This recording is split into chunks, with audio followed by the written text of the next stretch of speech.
ကိုတိုးတက်အောင်လုပ်ရတာကပင်ပန်းစရာမလိုဘဲနဲ့အေးဆေးလေးဖြစ်နေမယ်ဆိုရင်ရောခေါင်းစားမဲ့စီစဉ်တယ်မလိုဘဲနဲ့ဘဝကိုပြောင်းလဲပေးမဲ့ရိုးရှင်းတဲ့နီးလန်းသုံးခုရှိပါတယ်။ကဲတစ်ခုချင်းစီကိုကြည့်လိုက်ရအောင်။ပထမတစ်ခုက9မိနစ်စီးမြင်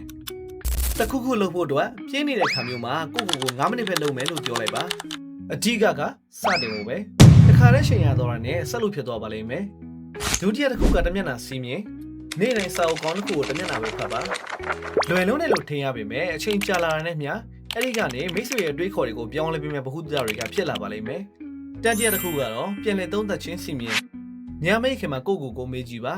ဒီနေ့ငါဘာတစ်ခုကိုကောင်းမွန်နဲ့လုံနိုင်ခဲ့လဲပြီးတော့ဘာတစ်ခုကိုပိုကောင်းအောင်ပြင်ဆင်လို့ရပါလဲနေတိုင်းတည်မွားလေးတွေတိုးတက်လာတာကနေနောက်ပိုင်းမှာကြီးမားတဲ့ပြောင်းလဲခြင်းတွေကဖြစ်လာတာပါ9မိနစ်ဆန်လက်တွေ့လို့ဆောင်မှုတမျက်နှာစာလေးလာမှုနဲ့ခဏတာပြန်လည်သုံးသပ်မှု